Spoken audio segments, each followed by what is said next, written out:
Good afternoon, good morning, or whatever it is today. Welcome to Talkin Maine with the Bowtie Boy. I'm Tom Saviola and my good friend Mark Latti. Mark, great welcome. to see you, Tom. US Thank you Fish for and having me. US Fish, Maine State Fish and Wildlife. Promotion. I give you a promotion. I don't know, maybe it's a demotion. Yeah.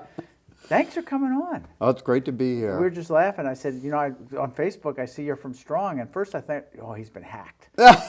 And then I said, is this really you? How did you get to Strong? So, It's really me. oh, it's good to have. But do you commute to Augusta every day? Well, during COVID, it's been a little bit different, that's for sure. But no, I'm in Augusta a couple days a week, so about an hour to get in there, but it's worthwhile coming home. Well, the most important question I had, where's my moose permit? I've been waiting like 30 years. You need another one? The one the one that says it's expired like in 1919.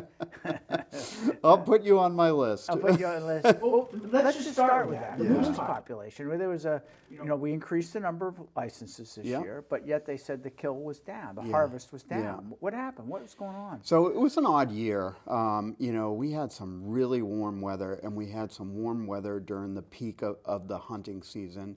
And then also, as you may know, ticks are impacting moose. So we took a small area of the state and one of our wildlife management districts and really increased the permits in that area on cows in order to see if we lower the moose population in this small area, are we going to be able to lower the tick population and get greater survival rates for cows and calves. So, but the regular moose hunt, we had high 60% success rate, which is in the ballpark, but we had like 75% in September, and then we got 80-degree weather in October, and it was below 50% success rate. I mean, moose weren't moving.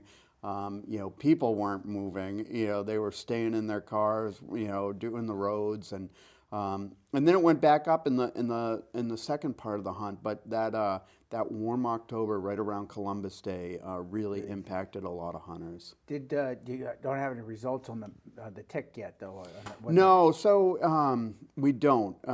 We just collared 70 moose calves in that area. We work with a helicopter capture company. Really? That flies over moose, and they shoot a rocket net, and they have people who jump out of the helicopter onto the ground. They blindfold the moose, so we don't, and the moose gets very docile once it's blindfolded. So we don't have to use any type of anesthesia. Wow. They do a couple quick things they weigh the moose, they get a blood sample, they get a fecal sample, and then they put a collar on it. It's a GPS collar, so we know where that moose is going, what it's doing, and importantly, if it passes away, we know it's dead, and we can do an autopsy on it and see what happened to it. So we just finished that up in WMD4, and we saw... Where's WMD4? WMD4, northwest of Moosehead Lake. It's kind of that Allagash region, but it's kind of over on the Canadian border. Like above St. Orly, that area. St. George, Clayton Lake. Been there. Beautiful area. So one of the things we do when we capture the moose is we count the number of ticks on them in a small patch on different parts of the body. And what we saw this year was tick numbers that are a little bit higher. After kind of the low snow and milder winter we had, it was kind of expected. So we're going to be doing this for 5 years. We'll see what happens, and if it's successful, we'll expand it a little bit in that area. But it's really something that we need to look at. With our winters getting shorter, we're seeing more and more of these winter ticks that spend their life on a moose, and they can. 20 or 30,000 ticks on a moose doesn't do much, but when you get 70 or 80,000 moose on a ticks on a moose, not a moose is on a tick. Yeah, it'll kill a calf. Really? We've seen them lose up to a third of their body weight, and just from January through April. Wow. and it'll cause female moose to miscarry if they're pregnant. Now, So there's this cold snap that we've had now. Is that going to help us, I think? hopefully it will, but more importantly is what you see at either end of the season. If we see snow stick around a little bit longer or come a little bit earlier, that impacts the tick population more than this cold. Right now the ticks are on, they're on moose, and they're probably pretty warm with that nice fur that Well, it's interesting because my dog, usually come September, that's it. I don't see. Right. I saw ticks all the way till mid-October, November on him. Right, we didn't get snow for a long time, and which gives those ticks a chance to attach to a moose. It's almost creepy what they do. Thousands of these tiny ticks will mass on a brush and shrubs, and as a moose walks by, one of them or several of them will grab on, but it's like a barrel full of monkeys. They all are attached, and they just swarm onto this poor moose as it goes on there. Wow.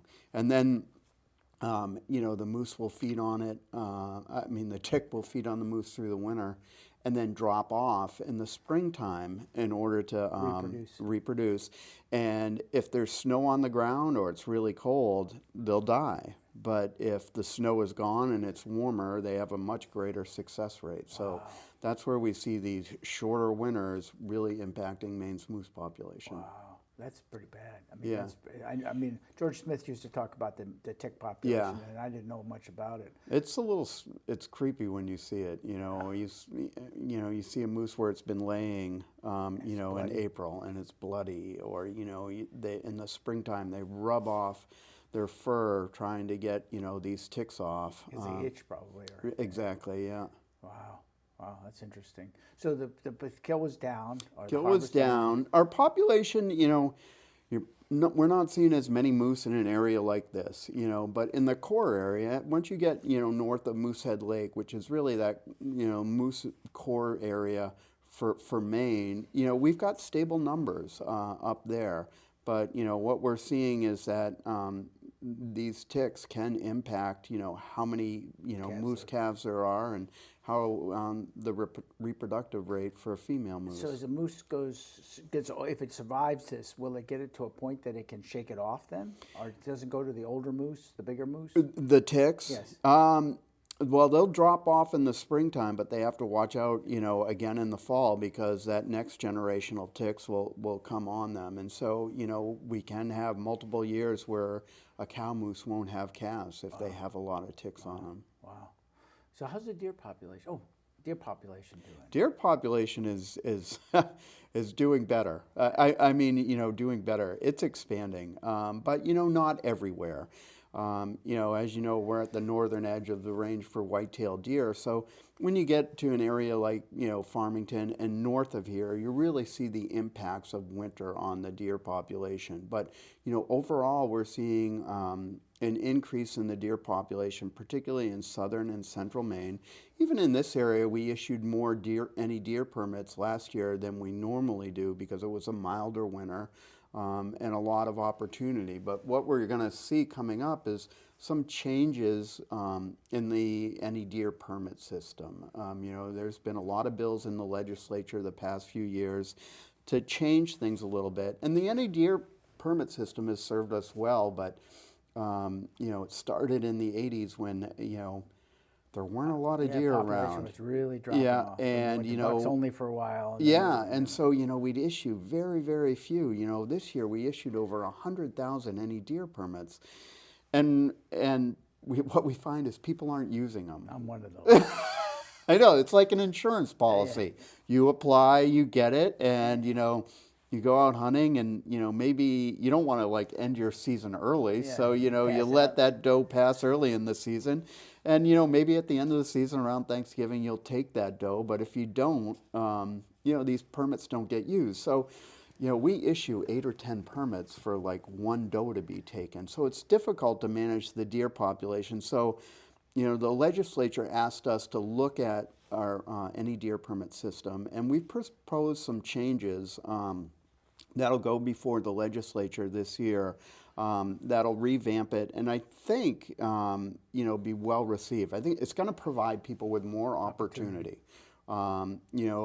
Instead of an any deer permit system, it's going to be strictly an antlerless permit. So you'll be able to hunt bucks, and you can apply for an antlerless permit that would give you the opportunity to get 2 deer. Oh, wow. So I think one of the great things about it is, let's say you see that doe that first week of the season, you can take that doe if you have the antlerless permit and then hunt bucks the rest of the season. A lot of people don't want to end their season early. So we're going to, for permits that don't get issued, we're going to sell them over the counter. So people could get another one if they want, if they're available. Could get up to 3 deer then. They could get 4. But you've got to use that permit, Right. But if they're available, we want people to use them because that's how we manage the deer population. Wow, that's a pretty significant change. Yeah, it will. I mean, it's got to go through the legislature, but so far we reported back, back a couple of weeks ago, and it was well received. But there'll be a public hearing and public comment period, so we'll see how it goes. If you have any trouble with the chair, the House chair, just let me know. I'll have a conversation with him because he's supposed to get me a moose permit too, and he hasn't come through. That's good to know. If Scott gives us any problems, I'll let you know. Let us know. Good. No, he's been very supportive of. There's been a lot going on in the legislature. We did a survey on Sunday hunting. Scott Landry and Senator Black were very involved in that. Any results on that yet? We're still waiting. We went through the survey. It was a group called Responsive Management. They've done work for us for our big game working groups and our fisheries working groups, and they're known nationally. And so they've done a survey of a sample of Maine. Both northern, central, and southern Maine, and we're looking forward to see what the results are. That was always controversial when I was there. Always. And there's bills every single time, year, And I've supported Sunday hunting. At least back when John Martin put it in the budget, that was the first time. Right, and I remember that with was Governor a furor. Baldacci. Oh, boy, was that a furor. Holy mackerel. That was like the biggest group I think I've ever seen at appropriations, when that budget hearing came up. And George was very active in that. And then I always feel like it was important if we had started it, like in the Northwest Territory up there. Say, let's just do bird hunting, let's do small game hunting, let's just see how it works. Yeah. And no, it went down in flames because back when I was on Fish and Wildlife, one of the things what I learned is that people like on a long weekend, like Columbus Day. Yeah. They want to come to Maine, but they're going to get Friday, Saturday. They can't hunt Sunday. Yeah. They're going to hunt Monday. Well, they'd rather go to New Hampshire where they can buy a 3-day pass and hunt Saturday, Sunday, and Monday. And I understand where people say they want to be able to walk on their land. Fine, post your land that day. Yeah. Or just don't let people on your land. If you own the land, some people are walking on that land that I maybe not have given permission for them to do that. Yeah. And if I'm a landowner, I should have that's my personal feeling. You should have a choice whether you want to hunt on your property or not. Yeah, no, a lot of people agree with you. It'll be interesting to see what the surveys say. But like you say, if we have a non-resident coming here to hunt, they have to pass through a state that allows Sunday hunting in order to come here. So we've got to, give them, go that extra step or provide them something extra. Or, certainly Maine is a beautiful state, and the resources that we have here, are, much better than New Hampshire, I'm going to say. They are. There's no question about that. The only thing that's good there, you can go to the liquor store on the way That's out. right, get cheap liquor. And but if you're looking to hunt multiple days, it's kind of difficult for a non-resident to say, geez, I'm going to come to Maine and hunt one day on the weekend, or I can go to New Hampshire and hunt all two. Weekend. Yeah. So how's the bear population doing? Any It's controversy about the bears? It's funny, we had the referendum in 2014, and which was wonderful to see that the state of Maine support the department and our staff and the research we do. The bear population is stable. What we've seen the past few years in the pandemic is that there's this increase in people who want to get outside, whether it's hunting, fishing, snowmobiling, ATVing, hiking, boating. People enjoy the outdoors. They find comfort in the outdoors. And during this pandemic, people have been flocking to the outdoors. Hunting licenses are up, fishing licenses are up, registrations are up. So we've seen more people hunting bear. And what we've seen is that we're, achieving those population goals of removing 3,500 to 4,000 bears from the population to keep it stable and keep it where it's at. As you know, we've seen the population grow for a while, but right now it seems to be in a good spot. And people don't realize, they complain about baiting and hounding. Bears are reclusive. Yeah. They hide. Shy, wild animals. In all my time in the woods, I think I've seen 3 bear, wild, and most of them are running across a road. Right. So you have to bring them out. If you don't, their population explodes. Yeah. And then they get hungry. Yeah. And they come to visit your bird feeder, and the next thing you know, they're in your kitchen having supper with you. Yeah, no, we deal with nuisance bears every year during a year where we have a drought or something like that, and there's not a lot of natural foods. We'll have over 800 complaints a year of property damage or getting into garbage, getting bird feeders. We're not as bad as some other states. We're fortunate. We have a population that's, hunted, and I think that's part of the reason why we don't get those complaints. The bears that are a little more accustomed to humans or aren't as shy do show up, and hunters take those bears. But areas that don't have hunting or limited seasons, New Jersey, Florida, they get bears in people's houses. It's getting what they deserve. Yeah. I'm sorry. I'm from New Jersey. I say it. I don't care. They don't want hunting. Oh, we can't kill anything. Okay, great. Then you're going to live with it. When I grew up in New Jersey, a mile from New York City, there were no deer. In back of my house was 13 acres of woods that was undeveloped. Yeah. I go back down there now, and nobody can have a garden. Oh, yeah. Because they just cream it, because they're hungry. They have no place to go eat. And there's this beautiful hosta plant. I think I'll have it for supper. Good friend I went, to college with, and went down to visit him. They were coming up on his deck, and eating the plants that were in pots on the deck. They, infested with deer down there. So they don't do that. So one thing you got to do for me, though, Mark, I never got to go to a bear den when I was on the committee.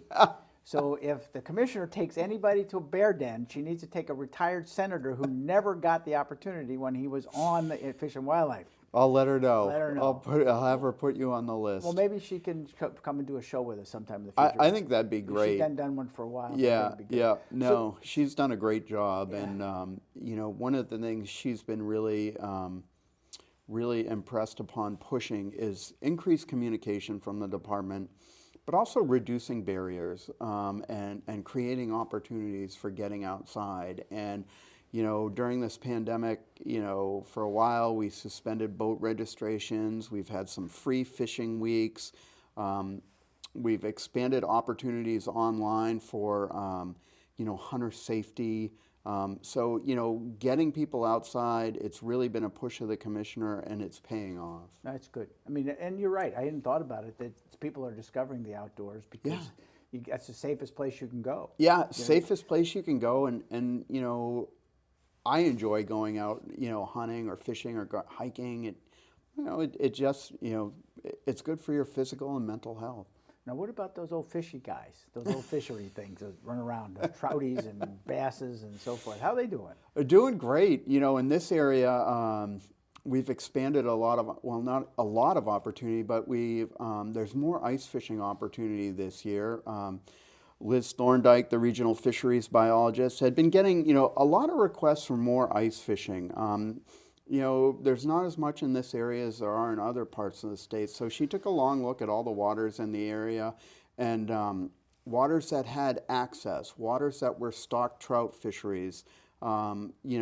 She looked at those, and we decided we could open those up for ice fishing. So now, in the Rangeley area, there's 5 new ponds where you can go ice fishing, and people are responding. Lincoln Pond, Loon Pond, Toothaker Pond in Phillips, Sandy Ponds, right there on Route 4 as you're going in Dallas as you're going to Rangeley. Beaver Pond, which is just south of Rangeley. So there's more opportunity than ever. We're continuing to stock quite a few fish. We stock over 1 million fish. Wow. We do a lot to protect our wild fisheries. We realize that's a pretty incredible, unique resource that nobody else in the East has. So fisheries are doing great. It's always been a balance of creating opportunity, providing opportunity. and protecting our fish, but it seems like we're in a really good spot. And up here, we just have some fantastic fishing. So is it, do I say the statement wrong? We have like 90% of the native brook trout habitat. Oh, yeah. Is that in the world or is that in the country? It's in the world. In the world, yeah. And, Maine's the last stronghold.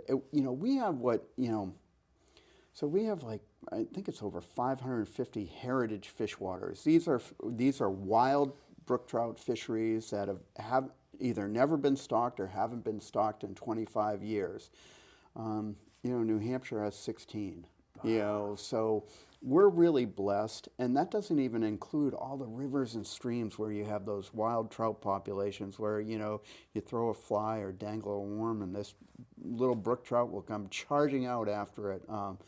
We really are lucky here in Maine, and we have resources that other states don't have. My only fish story I'll tell is back in graduate, that I'll tell. So that's why I keep a secret.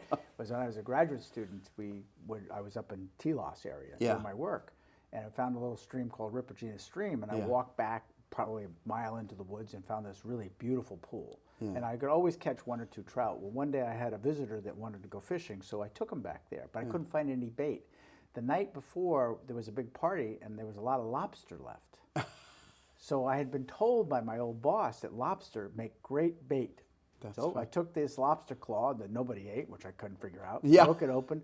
We were there half an hour, we caught 15 trout. Yeah. Little guys, all legal, but and we had them for breakfast. But it was funny because as soon as that lobster hit the water, boom! It was great. But no, that's one of my favorite ways to trout fish is those small streams. I remember my dad, taking me, this beautiful stream that ran off the top of this, 3,500-foot mountain, and those deep pools, shaded areas that would hold, if you'd fish, you'd get dozens of them, that you'd catch and release, and keep some. Those little 6 to 8 inch trout are delicious. They're really good. I haven't done that in a while. Maybe I'll have to try to go do that again this year. The story I wanted to tell you about my first experience, my first job when I got to Maine as a graduate student. I was in the soils department, and they needed somebody to go out and count deer browse.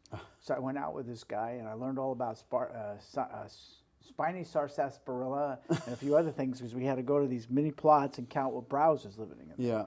And then when I was in undergraduate school as a forester, we had to take a whole week-long wildlife class. It's the only place I know where you walk through a field and you count deer poopies. And you can predict how many deer per acre that are out there.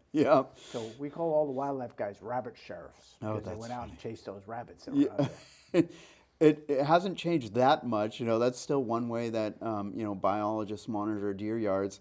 We've also done some aerial survey work that's helped quite a bit. But we have biologists that go into deer yards, measure how deep the snow is, measure what the sinking depth, see what they're eating, look at the browse.